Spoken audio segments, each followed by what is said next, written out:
काके ब्लॉक में यहाँ पर कुम्हार समाज की तरफ से महासम्मेलन रखा गया। और सही बात है, हर किसी को अपने अधिकार की बात करने की आज़ादी होनी चाहिए।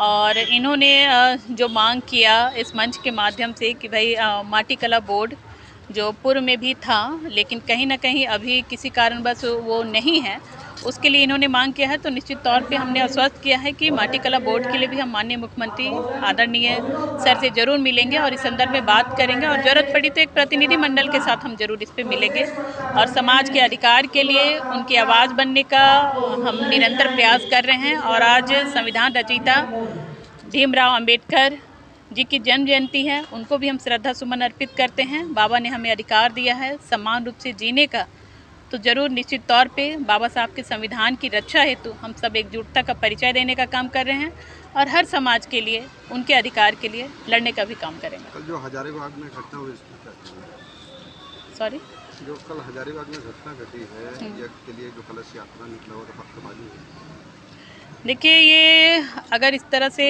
घटना घटी है, संज्ञान में आया है, तो बहुत गलत है।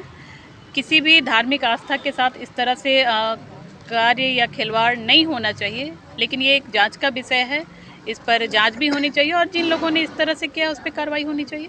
कई बार इस तरह की घटनाएं हो चुकी हैं और बात वही आता है कि जांच होगी, कभी देखता तो नहीं है। नहीं, कार्रवाई तो होती है, कार्रवाई भी होती है। पिछले टाइम में भी रामनवमी से पहले भी कुछ मामले आए थे इस तरह के सामने, उस पर जांच हुआ, जो लोग इस तरह से चिन्हित किए गए उस पर कार्रवाई भी हुई। आपने कहा कि कुछ लोग संविधान को नहीं मानते हैं, सारा किधर है?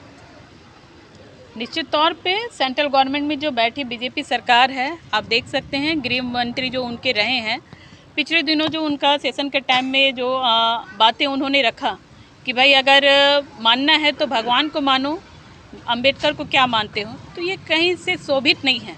अगर उनको भी वहाँ बोलने का अधिकार दिया है तो बाबा साहब ने दिया है, तो बाबा साहब के संविधान के साथ अगर कोई भी छेड़छाड़ करेगा तो उसके लिए प्रमुखता के तौर पे हर समाज एकजुटता का परिचय देगा।